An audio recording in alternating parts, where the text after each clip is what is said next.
لیکن انسان کو وہ کام ہرگز نہیں کرنا چاہیے جس میں اس کے رب کی رضا نہ ہو۔ اب دوسری طرف، واہ آپی کتنا پیارا سیٹ ہے، مومنہ نے زویا کی شادی کا سیٹ دیکھتے ہوئے کہا، وہ جو لوگ ابھی مارکیٹ سے لائے تھے۔ ہائے اللہ، مہنگائی تو آسمان کو چھو رہی ہے، اتنا مہنگا پڑا ہے، 1 روپیہ بھی کم کرنے کو راضی نہ تھا سنار۔ آرزو بیگم نے مومنہ کے پاس بیٹھتے ہوئے کہا، امی میں تو کہتی ہوں یہ سیٹ اور باقی کے سیٹ بھی لاکر میں رکھوا دو، گھر میں رکھنا کچھ ٹھیک نہیں ہے۔ مومنہ نے مشورہ دیا۔ ہاں میں بھی یہی سوچ رہی ہوں، 1-2 دن میں جا کر رکھواتی ہوں، آرزو بیگم نے کہا۔ باس ایک بات پوچھوں، عادل نے حمزہ سے کہا۔ بولو۔ آپ شادی کیوں نہیں کر لیتے؟ شکل تو آپ کی ایسی ہے کہ کوئی دیکھتے ہی آپ پر فدا ہو جائے، عادل نے پوچھا۔ صرف شکل سے کچھ نہیں ہوتا جی، انسان کا کردار بھی بہت معنی رکھتا ہے، اور میرا کردار بالکل بھی ایسا نہیں کہ کوئی اپنی بیٹی دے دے، کوئی پاگل ہی ہوگا جو ایک چور کو اپنی بیٹی دے گا، حمزہ نے ہنستے ہوئے کہا۔ عادل کو لگا جیسے وہ اپنے آپ کا مذاق اڑا رہا ہو۔ بہت سوچے ذرا، اگر کبھی آپ کو کسی سے عشق ہو گیا تو؟ ایسا نہیں ہو سکتا، حمزہ نے کہا۔ بہت سوچے نا، اگر ہو گیا تو؟ مجھے نہیں لگتا، حمزہ نے پھر جواب دیا۔ اچھی بات ہے باس، میں نے تو ہمیشہ عشق میں لوگوں کو برباد ہی ہوتے دیکھا ہے، عادل نے کہا۔ عشق تو وہ ہے جو محبوب کو سنوار دے، نہ کہ برباد کر دے۔ اگر مجھے عشق ہوا تو یا میں سنور جاؤں گا یا تو برباد ہو جاؤں گا۔ اب دیکھنا یہ ہے کہ ان دونوں میں سے ہوتا کیا ہے، حمزہ نے سنجیدگی سے کہا۔ بہت زبردست خبر لایا ہوں۔ اس سے پہلے کہ عادل کچھ بولتا، سلمان نے اندر آ کر کہا۔ ہاں بولو، کیا ہوا ہے؟ حمزہ سلمان کی طرف متوجہ ہوا۔ باس اتنی زبردست خبر لایا ہوں جسے سن کر آپ کا دل خوش ہو جائے گا۔ پہیلیاں کیوں بجھا رہے ہو؟ صاف صاف بتاؤ، ہوا کیا ہے؟ حمزہ نے چڑھ کر کہا۔ باس، اپنے ہی علاقے میں ایک گھر میں شادی ہے۔ اب آگے آپ خود سمجھدار ہے کہ شادی والا گھر ہو اور زیور وغیرہ نہ ہو، ایسا تو ہو ہی نہیں سکتا نا، سلمان نے جوش سے کہا۔ وہ باس کیا خبر لایا ہے سلمان؟ واہ، اس دفعہ تو بڑا ہاتھ ماریں گے، عادل نے خوشی سے کہا۔ ٹھیک ہے، پتہ کرو کہ گھر میں کون کون ہے اور ان کے آنے جانے کی ٹائمنگ بھی پتہ کرو، حمزہ نے سلمان سے کہا۔ جی باس، میں سارا پتہ کرتا ہوں اس گھر کے بارے میں، اور پھر آج ہی آپ کو ساری انفارمیشن دیتا ہوں، سلمان کچھ کہہ کر چلا گیا۔ آپ لوگ جلدی آ جانا، دیکھیں شام بھی ہونے والی ہے، مومنہ نے فکر مندی سے کہا۔ ہاں ہم جلدی آنے کی کوشش کریں گے، بس تھوڑی بہت چیزیں لینی ہے، اب شادی والا گھر ہے، اتنے سارے کام ہوتے ہیں، کچھ نہ کچھ رہ ہی جاتا ہے، آرزو بیگم نے کہا۔ چلے ٹھیک ہے، اور یاد سے ٹیلر کے پاس سے میرا جوڑا بھی لے آئیے گا، مومنہ نے یاد دلایا۔ چلو دروازہ بند کرو، میں اور زویا جلدی آنے کی کوشش کریں گے، اور تمہارے ابا آج دیر سے آئیں گے، اسی لیے پریشان نہ ہونا، آرزو بیگم نے کہا۔ جی ٹھیک ہے۔ ان دونوں کے جاتے ہی مومنہ نے دروازہ بند کیا اور کمرے میں آ گئی، جہاں میرب بیٹھی ٹی وی دیکھ رہی تھی۔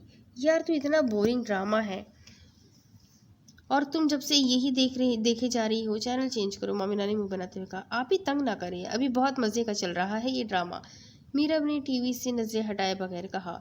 مومنہ نے اسے گھور کر دیکھا۔ یار ویسے زویا آپی کی شادی ہو جائے گی تو گھر کتنا خالی ہو جائے گا، ہے نا؟ تھوڑی دیر ہی گزری تھی جب مومنہ کی زبان پر کھجلی ہوئی۔ مجھے پتا ہے کہ آپ کی مرضی کا پروگرام نہیں آ رہا تو آپ مجھے سکون سے نہیں دیکھنے دے گی۔ یہ لے، بند کر دیا میں نے ٹی وی، کیونکہ ہر تھوڑی دیر بعد آپ کوئی نہ کوئی بات ضرور شروع کر دیں گی، میرب نے ریموٹ پیڈ پر پٹکتے ہوئے کہا۔ واہ، تم تو مجھے بہت اچھے سے جانتی ہو۔ اچھا بتاؤ نا، گھر کتنا خالی سا ہو جائے گا نا؟ مومنہ نے پھر وہی بات دہرائی۔ ہاں یہ بات تو ہے، لیکن آپ کے پاس تو پھر بھی میں ہوں، مگر آپ کی شادی کے بعد تو میں بالکل اکیلی ہو جاؤں گی، میرب نے اداسی سے کہا۔ چل ہٹ پگلی، میں کوئی شادی نہیں کر رہی ابھی، اسی لیے اپنے اکیلے ہو جانے کی سوچ کو جھٹک دو، میرا ابھی تمہاری جان چھوڑنے کا کوئی ارادہ نہیں ہے، مومنہ نے شرارت سے کہا۔ تم سب تیار ہو؟ حمزہ نے پوچھا۔ جی باس، دونوں نے ایک ساتھ کہا۔ ہمیں کام بہت دھیان سے کرنا ہوگا، کسی بھی قسم کی غلطی نہیں ہونی چاہیے، اور سلمان معلومات بالکل ٹھیک ہے نا؟ ان 2 لڑکیوں کے علاوہ گھر میں کوئی نہیں ہے؟ حمزہ نے بات کرتے ہوئے آخر میں سلمان سے پوچھا۔ جی باس، انفارمیشن 100% درست ہے، سلمان نے کہا۔ امی لوگ اتنی جلدی امی لوگ اتنی جلدی آ گئے؟ وہ دونوں جو بیٹھی باتیں کر رہی تھی، دروازہ بجنے کی آواز سے مومنہ نے کہا۔ میں دیکھ کر آتی ہوں۔ میرب اٹھ کر دروازہ کھولنے چلی گئی۔ میرب نے جیسے ہی دروازہ کھولا لیکن سامنے موجود نقاب پوش لوگوں کو دیکھ کر حیران رہ گئی۔ اس سے پہلے کہ وہ کچھ سمجھتی، وہ لوگ اسے دھکیل کر اندر آ گئے۔ مومنہ کمرے میں بیٹھی میرب کا انتظار کر رہی تھی جب اسے باہر سے میرب کی دبی دبی چیخ سنائی دی۔ مومنہ فوراً باہر کی جانب بھاگی، لیکن سامنے موجود منظر اس کے ہوش اڑانے کے لیے کافی تھا۔ ایک نقاب پوش نے میرب کے منہ پر ہاتھ رکھا ہوا تھا اور ایک اس کے سر پر گن تانے کھڑا ہوا تھا اور ایک اور نقاب پوش گھر کی تلاشی لے رہا تھا۔ اے لڑکی، خبردار جو ہلنے کی کوشش کی ورنہ گولی مار دوں گا۔ مومنہ بھی حیرت سے یہ منظر دیکھ رہی تھی جب ایک نقاب پوش نے گن اس کی طرف کرتے ہوئے کہا۔ سلمان کی آواز پر حمزہ پیچھے کی جانب پلٹا کہ کون کھڑا ہوا ہے، لیکن نظر ہٹانا بھول گیا۔ لمبے سلکی کھلے بال، چمکتا ہوا گورا رنگ، خوف کے مارے کپکپاتے ہونٹ اور آنکھیں، کیا نہیں تھا اس کی کالی گہری آنکھوں میں؟ خوف، ڈر، گھبراہٹ، سب کچھ۔ حمزہ کو اپنا آپ اس کی آنکھوں میں ڈوبتا ہوا محسوس ہوا۔ ایسا نہیں تھا کہ وہ کوئی دل پھینک قسم کا لڑکا تھا یا اس نے کبھی خوبصورتی نہیں دیکھی تھی، لیکن پتہ نہیں مقابل میں ایسی کیا طاقت تھی جو وہ اس پر سے نظر ہٹانے سے انکاری تھا۔ اے لڑکی، جلدی بتا زیور اور پیسے کہاں رکھے ہیں؟ عادل کی آواز پر حمزہ ہوش کی دنیا میں آیا اور دیکھا عادل مومنہ کے سر پر پستل رکھے کھڑا ہوا ہے۔ ہمارے پاس کچھ نہیں ہے، مومنہ نے روتے ہوئے کہا۔ بکواس کرتی ہے، شادی والا گھر ہے اور کہتی ہے کچھ بھی نہیں ہے۔ جلدی سے بتا دے ورنہ یہ ساری کی ساری گولیاں تیرے اندر ٹھوک دوں گا، عادل نے غصے سے کہا۔ دیکھیں، میری بہن کی شادی ہے، ہم نے بہت مشکل سے یہ سب جوڑ کر جمع کیا ہے، پلیز رحم کریں ہم پر، مومنہ نے ہاتھ جوڑتے ہوئے کہا۔ مومنہ کو اس طرح روتے ہوئے دیکھ حمزہ کو تکلیف ہو رہی تھی اور وہ خود اس بات سے انجان تھا کہ ایسا کیوں ہے اور کیوں ہو رہا ہے۔ آج سے پہلے کبھی اس کے ساتھ ایسا کچھ نہیں ہوا۔ یہ ایسے نہیں مانے گی، ابھی میں اس کو ٹھیک کرتا ہوں، سلمان غصے سے کہتا مومنہ کے قریب آیا۔ اس سے پہلے سلمان کا اٹھا ہاتھ مومنہ کے منہ پر نشان چھوڑتا، حمزہ نے وہ ہاتھ ہوا میں ہی روک دیا۔ سلمان نے بے یقینی سے حمزہ کو دیکھا کیونکہ اس نے آج سے پہلے اس طرح نہیں کیا تھا۔ حمزہ کو بھی اپنے اوپر حیرت ہو رہی تھی کہ اس نے ایسا کیوں کیا۔ چلو یہاں سے، حمزہ نے نظریں چراتے ہوئے کہا۔ ہم یہاں چوری کرنے آئے ہیں، بغیر چوری کیے چلے جائیں، سلمان نے دبے دبے غصے میں کہا۔ میں نے کہا ہے چلو یہاں سے، میں تم لوگوں کا باس ہوں، اسی لیے میں تم لوگوں کو میرا حکم ماننا پڑے گا۔ حمزہ نے بھی اسی کے انداز میں اسے جواب دیا۔ سلمان نے ایک قہر برساتی نظروں سے اسے دیکھا اور مومنہ کو دھکا دیتا باہر نکل گیا۔ عادل نے نفی میں گردن ہلائی اور وہ بھی باہر نکل گیا۔ حمزہ نے جاتے وقت مڑ کے اس کو دیکھا جو ڈر کے مارے دیوار سے لگی ہوئی تھی۔ ان لوگوں کے جاتے ہی میرب بھاگتی ہوئی آگے مومنہ کے گلے لگ گئی اور رونے لگی۔ کچھ نہیں ہوا میرب، اللہ نے ہمیں بچا لیا ہے، شکر کرو اس کا جس نے ہمیں بڑے نقصان سے بچا لیا، مومنہ نے اسے چپ کراتے ہوئے کہا۔ اس کو خود بھی بہت حیرت ہو رہی تھی کہ وہ لوگ بنا کچھ چوری کیے ایسے ہی نکل گئے۔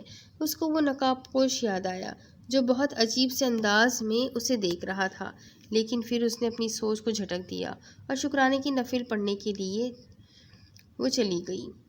دماغ خراب ہو گیا ہے اس کا، پتہ نہیں کیا سمجھتا ہے خود کو، اچھا خاصا پلان خراب کر دیا، سلمان نے دیوار پر غصے سے مکہ مارتے ہوئے کہا۔ اس کا غصہ کسی صورت کم نہیں ہو رہا تھا۔ چھوڑو یار، دفع کرو، اگلی دفعہ اس سے بڑی جگہ پر ڈاکہ ماریں گے، عادل نے آرام سے کہا۔ اتنا غصہ کس چیز کا آ رہا ہے؟ اس سے پہلے سلمان کچھ بولتا، حمزہ نے آ کر کہا۔ سب کچھ کرنے کے بعد تم ابھی بھی یہ پوچھ رہے ہو کہ غصہ کیوں ہوں؟ سلمان نے حمزہ سے کہا۔ ویسے جب تم نے وہاں پر چوری کرنی ہی نہیں تھی تو ہم لوگ وہاں گئے کیوں تھے؟ عادل نے حصہ لیا۔ میں تم لوگوں کو جواب دہ نہیں ہوں، وہ بے رخائی سے بولا۔ کیوں نہیں ہو تم ہم لوگوں کو جواب دہ؟ ساری محنت پر اتنے مزے سے پانی پھیر دیا تم نے اور کہتے ہو تم جواب دہ نہیں ہو؟ سلمان غصے سے اس کی جانب بڑھا۔ بس جو ہونا تھا وہ ہو گیا، اب اس معاملے کو ختم کرو، لیکن آج کے بعد سب کچھ فائنل کر کے ہی کریں گے تاکہ کچھ مسئلہ نہ ہو، عادل نے تحمل سے کہا۔ حمزہ نے ایک نظر دونوں کو دیکھا اور خاموشی سے وہاں سے نکل گیا۔ دوسری طرف، کیا ہوا ہے؟ تم دونوں ایسے کیوں بیٹھی ہو؟ آرزو بیگم نے گھر میں آ کر سامنے بیٹھی میرب اور مومنہ سے پوچھا، جو بالکل گمسم سی بیٹھی ہوئی تھی۔ پھر مومنہ نے ساری بات آرزو بیگم کو بتا دی، جسے سن کر وہ سر تھام کر بیٹھ گئی۔ یا اللہ، تیرا شکر ہے میرے مالک، آپ نے بڑے نقصان سے ہمیں بچا لیا۔ آرزو بیگم نے شکر ادا کیا۔ امی، اسی لیے میں آپ کو کہہ رہی تھی کہ زیور رکھوا دو، مومنہ نے کہا۔ ہاں، کل ہی جا کر یہ کام کرتی ہوں، آرزو بیگم نے کہا۔ یہ کیا ہو رہا ہے مجھے؟ وہ سونے کے لیے لیٹا ہوا تھا، لیکن نیند اس کی آنکھوں سے کوسوں دور تھی۔ کیوں اس کا چہرہ میری آنکھوں کے سامنے سے نہیں ہٹ رہا؟ کیوں میں اتنا بے چین ہو رہا ہوں؟ حمزہ نے جھنجھلا کر سوچا۔ میں کیوں سوچ رہا ہوں اس کے بارے میں؟ میرا اور اس کا کوئی جوڑ نہیں ہے۔ ہم آگ اور پانی کی طرح ہے، جیسے وہ دونوں کبھی نہیں مل سکتے، اسی طرح ہم بھی کبھی ایک نہیں ہو سکتے۔ اس کو نکال دو اپنے دماغ سے، یہ سب صرف وقتی ہے۔ تمہیں کبھی کسی سے محبت نہیں ہو سکتی۔ سوچتے سوچتے آخرکار نیند اس پر مہربان ہو ہی گئی۔ اٹھ گئے شہزادے؟ حمزہ کو سامنے سے آتا دیکھ عادل نے کہا۔ اس کی سرخ آنکھیں رات دیر تک جاگنے کی چغلی کھا رہی تھی۔ عادل کو رات سے وہ تھوڑا تھوڑا بدلا بدلا سا نظر آ رہا تھا، مگر وہ چپ ہی رہا۔ حمزہ، ایک بات پوچھوں؟ عادل نے کچھ سوچتے ہوئے پوچھا۔ ہاں بولو، کیا بات ہے؟ یار، ہم نے آج تک بہت چوریاں کی ہے، بہت سے لوگوں کو لوٹا ہے، لیکن آج تک تم نے ایسا کچھ نہیں کیا جیسے کل کیا تھا۔ آخر عادل نے اپنے دل میں آئی بات کہہ ڈالی۔ میں تمہیں جواب دینے کا پابند نہیں ہوں، حمزہ نے کھوکے سے کہا۔ حمزہ کی بات سن کر عادل چپ ہو گیا۔ آج بھی چوری کرنے کا پلان ہے یا نہیں؟ اور اگر کل جیسا کچھ کرنے کا ارادہ ہے تو وہ بھی بتا دو، سلمان نے اندر آ کر سنجیدگی سے پوچھا۔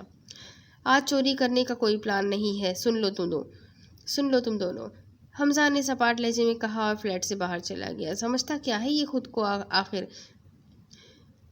بڑا آیا، ہم تو اس کے حکم کے جیسے غلام ہیں، جب اس کا حکم ملا تو چوری کریں گے، ورنہ بھوکے پیٹ مریں گے۔ حمزہ کی باہر جاتے ہی سلمان غصے میں بولنے لگ گیا۔ اب دوسری طرف، یار آپی، وہ بندہ صبح سے باہر بیٹھا ہوا ہے اور اب تو شام ہونے والی ہے۔ میرب نے آ کر مومنہ کو بتایا، جو کسی کتاب کو پڑھنے میں مصروف تھی۔ کون؟ مومنہ نے چونک کر پوچھا۔ پتہ نہیں کون ہے، صبح جب میں اسکول جا رہی تھی تو میں نے اسے ہمارے گھر کے آگے بیٹھا ہوا دیکھا تھا، لیکن اب تو شام ہو گئی ہے، وہ ویسے ہی بیٹھا ہوا ہے، میرب نے مزید بتایا۔ چھوڑو، ہمیں کیا ہوگا، کوئی نشہ وغیرہ کرنے والا، جب نشہ اترے گا تو چلا جائے گا، مومنہ نے لاپرواہی سے کہا۔ خدا کا خوف کرے آپی، اتنا ہینڈسم بندہ نشئی کیسے ہو سکتا ہے؟ میرب نے شرارت سے کہا۔ خدا کا خوف کرو لڑکی، جو منہ میں اول فول آ رہا ہے بولے جا رہی ہو، مومنہ نے ہاتھ میں پکڑی کتاب میرب کے سر پر مارتے ہوئے کہا۔ چلو دیکھتے ہیں کون اتنا فارغ ہے جو صبح سے ابھی تک بیٹھا ہوا ہے، مومنہ نے اپنے کمرے کی کھڑکی کھولتے ہوئے کہا۔ دیدار یار کے لیے تڑپ رہی ہیں آنکھیں، یہ عشق بھی کتنا ظالم ہوتا ہے خدایا۔ وہ صبح سے اس کے گھر کے باہر بھوکا پیاسا بیٹھا ہوا تھا، اس کو صرف انتظار تھا کہ اس دشمن جا کی ایک جھلک دیکھنے کا تھا۔ وہ کب سے دل میں دعا کر رہا تھا کہ ایک بار بھلے، صرف ایک بار وہ اس کو دیکھ لے، لیکن اب اسے مایوسی ہونے لگی تھی، لیکن وہ نا امید نہیں تھا۔ مومنہ نے جیسے ہی کھڑکی کھولی، اسے گھر کے بالکل سامنے وہ بیٹھا شخص نظر آیا، وہ جو تھوڑا مایوس سا نظر آ رہا تھا، دکھنے میں بلا شبہ ایک وجیح مرد تھا۔ مومنہ ابھی اسے دیکھ ہی رہی تھی جب اچانک اس شخص نے سر اٹھا کر اوپر کھڑکی کی طرف دیکھا، اور حمزہ کو لگا کہ اس کی دعا قبول ہو گئی۔ حمزہ ایک جھٹکے سے کھڑا ہوا اور آنکھوں میں چمک لیے اسے دیکھنے لگا۔ مومنہ کو اس کے دیکھنے کا انداز بہت عجیب لگا۔ ٹھرکی، زیر لب بول کر اس نے فوراً ہی کھڑکی بند کر دی۔ حمزہ کی خوشی کا کوئی پیمانہ نہ تھا، جس کے دیدار کے لیے اس کی آنکھیں ترس رہی تھی، اب ایسا لگ رہا تھا کہ آنکھوں کو ٹھنڈک مل گئی ہے۔ اسے لگ رہا تھا جیسے درد کا مرہم مل گیا ہو، پیاسے کو کنواں مل گیا ہو۔ اپنے رب کا شکر ادا کرتا وہ واپسی کے لیے چل پڑا۔ آخر کیوں مجھے اتنی بے چینی ہو رہی ہے؟ آخر کیوں مجھے محبت ہو گئی ہے؟ کیوں؟ حمزہ نے اپنا سر ہاتھوں میں تھامتے ہوئے کہا۔ اسے دور کہیں سے فجر کی اذانوں کی آوازیں آ رہی تھی۔ اس نے کہیں پڑھا تھا کہ نماز میں سکون ہوتا ہے، لیکن اس کے باوجود کبھی اس نے نماز نہیں پڑھی تھی۔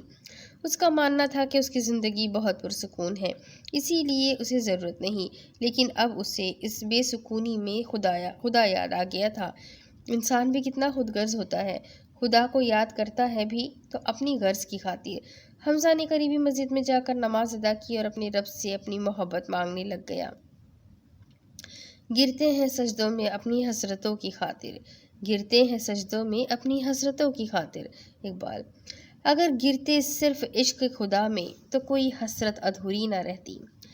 پورا ہفتہ ایسے ہی گزر گیا تھا۔ حمزہ روز مومنہ کے گھر جاتا اور اس کی ایک جھلک دیکھنے کے لیے گھنٹوں بیٹھا رہتا۔ جس دن اسے اس کا دیدار نصیب ہو جاتا تو اس کی خوشی کا کوئی ٹھکانہ نہ رہتا، اور جس دن نا نصیب ہوتا تو وہ بس صبر کر کے رہ جاتا۔ اس کے علاوہ وہ اور کچھ بھی کیا کر سکتا تھا؟ مومنہ کے امی ابو کو بھی وہ تھوڑا مشکوک سا لگتا، لیکن وہ انہیں کچھ کہہ تو نہیں رہا تھا نہ اسی لیے وہ چپ تھے۔ حمزہ ایسا کب تک چلے گا؟ آج تنگ آ کر عادل نے پوچھ ہی لیا۔ کیا ہوا ہے؟ حمزہ نے حیرانی سے پوچھا۔ اب زیادہ معصوم بننے کی ضرورت نہیں ہے۔ تمہیں سب معلوم ہے کہ میں کس بارے میں بات کر رہا ہوں۔ پورا دن تم گھر سے غائب رہتے ہو۔ اتنے ٹائم سے ہم نے کوئی چوری نہیں کی۔ کب تک ایسا چلے گا؟ تمہاری انہی حرکتوں کی وجہ سے سلمان بھی ہمیں چھوڑ کر دوسرے گینگ میں چلا گیا ہے، عادل نے تعصب سے کہا۔ تو تم بھی چلے جاؤ۔ میرا وہ مطلب نہیں تھا، عادل نے سر جھٹکتے ہوئے کہا۔ حمزہ آج بتا ہی دو، کیا بات ہے؟ کس وجہ سے تم اتنا بدل گئے ہو؟ عادل نے تنگ آ کر پوچھا۔ عشق ہو گیا ہے تیرے بھائی کو، اور وہ بھی ایسا اب جہاں سے پلٹنا ممکن نہیں، حمزہ نے کہا۔ حمزہ کی بات سن کر عادل منہ کھولے اسے دیکھنے لگ گیا۔ منہ بند کر لو، مکھی گھس جائے گی۔ حمزہ کی بات سن کر عادل نے فوراً اپنا کھلا ہوا منہ بند کیا اور پھر سنبھل کر بولا۔ کیا ہو گیا ہے میرے بھائی کو؟ ہوش میں تو ہو نا تم؟ کیا کہہ رہے ہو یہ سب؟ میں بالکل ہوش میں ہوں اور مجھے پتا ہے میں کیا کہہ رہا ہوں، حمزہ نے سنجیدگی سے کہا۔ لو اب تو تم گئے کام سے۔ تمہیں یاد ہے حمزہ، ایک دفعہ تم نے کہا تھا کہ تمہیں کبھی عشق ہوگا تو تم یا تو سنور جاؤ گے یا برباد ہو جاؤ گے، اور میرے خیال سے تم برباد ہو چکے ہو، عادل نے افسوس سے کہا۔ حمزہ چپ ہی رہا۔ اب آگے کیا سوچا ہے پھر؟ کیا کرنا ہے یار؟ میرے خیال سے کوئی ماں باپ ایک چور کو اپنی بیٹی ہرگز نہیں دیں گے۔ میں بھی ہر دفعہ یہی سوچتا ہوں، حمزہ نے اداسی سے کہا۔ اچھا، زیادہ اداس ہونے کی ضرورت نہیں ہے، کل چل کر اس کے گھر والوں سے بات کرتے ہیں، پھر جو ہوگا دیکھا جائے گا، عادل نے کہا۔ عادل کی بات سن کر حمزہ نے حیرت سے اسے دیکھا اور پھر ٹھنڈی سانس فضا میں خارج کی۔ پریشان نہ ہو، سب ٹھیک ہوگا۔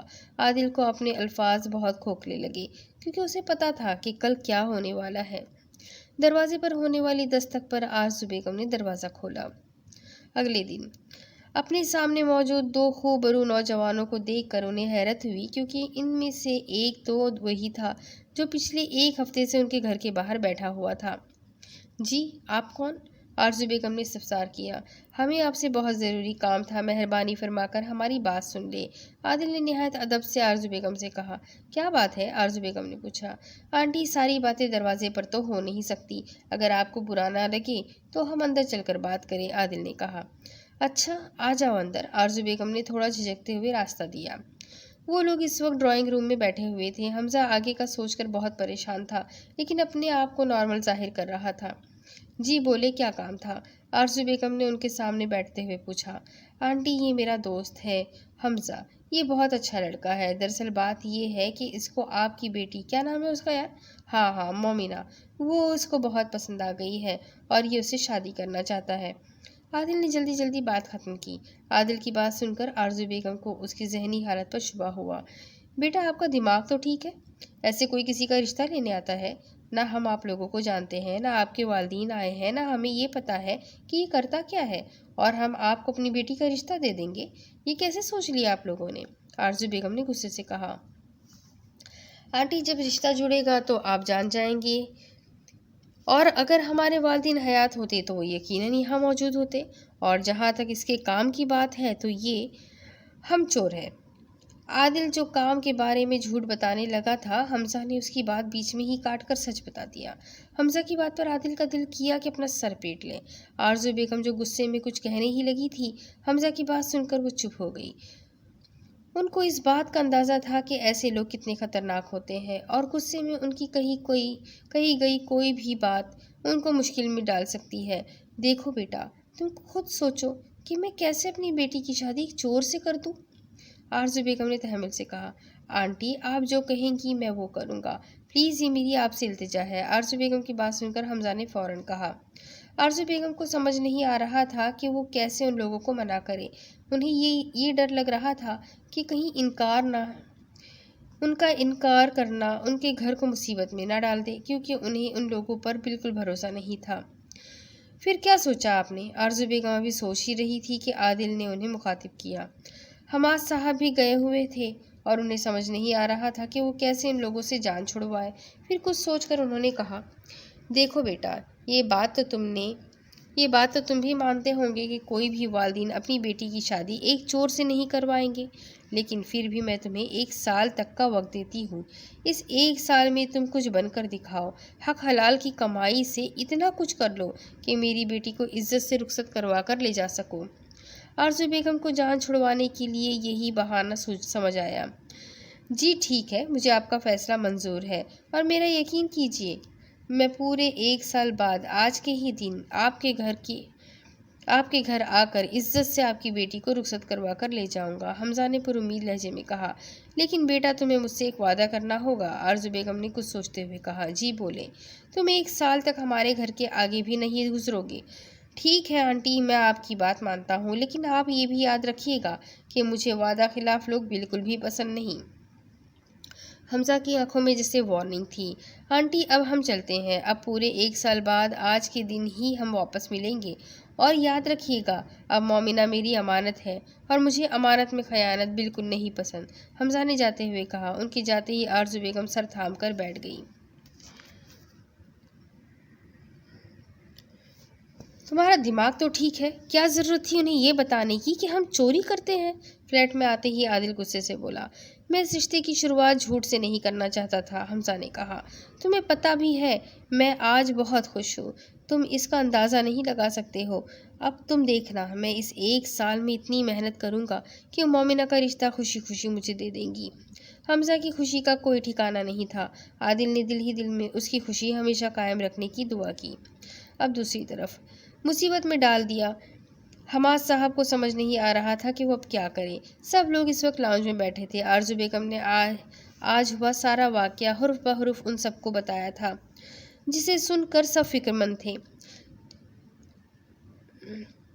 چہروں پر واضح تھی ان کی فکر۔ مجھے سمجھ نہیں آ رہا تھا کہ میں کیا کروں۔ آپ کو پتہ تو ہے ایسے لوگ کتنے خطرناک ہوتے ہیں۔ اگر میرے انکار کو وہ لوگ انا کا مسئلہ بنا کر میری بچیوں کو کوئی نقصان پہنچا دیتے تو میں جیتے جی مر ہی جاتی۔ اس لیے میں نے بھی بہانہ بنایا۔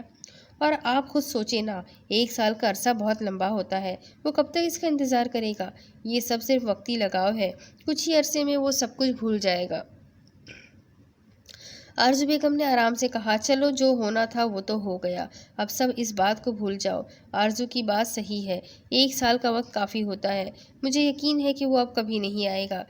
حماد صاحب کہہ کر چلے گئے۔ باقی سب کو بھی تھوڑا حوصلہ ملا۔ ویسے کتنی حیرت کی بات ہے نا کہ کسی چور کو مومنہ آپس سے محبت ہو گئی۔ آپ کو کیا لگتا ہے وہ 1 سال بعد واپس آئے گا کیا؟ میرب نے پوچھا۔ خدا نہ کرے کہ وہ واپس آئے، اور میرب تم ہر وقت فضول مت بولا کرو، زویا نے میرب کو ڈانٹتے ہوئے کہا۔ وہ تینوں اس وقت کمرے میں بیٹھی ہوئی تھی۔ مومنہ پریشان سی نظر آ رہی تھی۔ آپی، اگر وہ واپس آ گیا تو کیا ہوگا؟ مومنہ اپنے دل میں مچلتے ہوئے سوال کو زبان پر لے آئی۔ مومنہ، ایسا کچھ بھی نہیں ہوگا، تم خود سوچو نا، کوئی کیوں کسی کے لیے اتنا کرے گا؟ یہ صرف اس کا وقتی لگاؤ ہوگا، تھوڑے ٹائم بعد وہ سب کچھ بھول جائے گا، زویا نے سمجھایا۔ زویا کی بات سن کر مومنہ تھوڑی پرسکون ہوئی۔ اچھا یہ سب چھوڑے، 3 دن بعد زویا آپی کی مہندی ہے، میں تو اتنی ایکسائٹیڈ ہوں کہ بتا نہیں سکتی۔ میرب نے ماحول میں چھائی افسردگی کو ختم کرنے کے لیے راہ دکھائی۔ مومنہ بھی اپنے ذہن میں آئی سوچوں کو جھٹک کر مہندی کی پلاننگ کرنے لگ گئی۔ ارے تم کہاں جا رہے ہو اور یہ پیکنگ کس لیے کر رہے ہو؟ عادل جب اس کمرے میں آیا تو حمزہ سوٹ کیس میں اپنا سامان رکھ رہا تھا۔ میں یہاں سے جا رہا ہوں تاکہ کچھ بن کر واپس آ سکوں، حمزہ نے سنجیدگی سے کہا۔ لیکن حمزہ، تم یہاں رہ کر بھی تو کچھ کر سکتے ہو، عادل نے اسے سمجھانا چاہا۔ عادل، تمہیں یاد ہوگا کہ آنٹی نے مجھ سے وعدہ لیا تھا کہ میں اس 1 سال میں ان کے گھر کے سامنے سے بھی نہیں گزروں گا، اور اگر میں یہاں رہا تو مجھے نہیں لگتا کہ میں اپنے وعدے پر قائم رہ پاؤں گا، اور میں اپنی زندگی کی شروعات نئی جگہ سے کرنا چاہتا ہوں۔ اور تم دیکھنا، اس 1 سال میں مومنہ کے لیے اتنی محنت کروں گا اور اپنی حلال کی کمائی سے اس کے لیے بہت کچھ بناؤں گا کہ اس کے گھر والے خوشی خوشی اس کا ہاتھ میرے ہاتھ میں دے دیں گے، حمزہ نے پر امید لہجے میں کہا۔ ویسے مجھے مومنہ کی قسمت پر رشک آتا ہے کہ اسے اتنا چاہنے والا ملا ہے، ورنہ آج کے دور میں کون کسی کے لیے اتنا کرتا ہے، عادل نے سچے دل سے کہا۔ ویسے حمزہ، تمہیں کیا لگتا ہے کہ وہ لوگ 1 سال تک اسے بٹھائے رکھیں گے؟ جو سوال عادل کو کافی وقت سے تنگ کر رہا تھا، آخر وہ اس نے آج پوچھ ہی دیا۔ عادل کی بات سن کر حمزہ کی آنکھیں سرخ ہو گئی، جسے عادل نے بخوبی محسوس کیا۔ اگر انہوں نے مومنہ کو مجھ سے جدا کرنے کی کوشش کی تو میں وہ کروں گا جس کا انہوں نے تصور بھی نہیں کیا ہوگا، حمزہ نے طیش میں کہا۔ اب کی بار عادل خاموش ہی رہا۔ اب اس کے آگے کی سٹوری میں آپ کو اگلی قسط میں سناتی ہوں کہ آگے کیا ہوگا۔ یہ جاننے کے لیے میرے ساتھ بنے رہیں، اگلی قسط میں پھر ملیں گے۔ تب تک کے لیے اللہ حافظ۔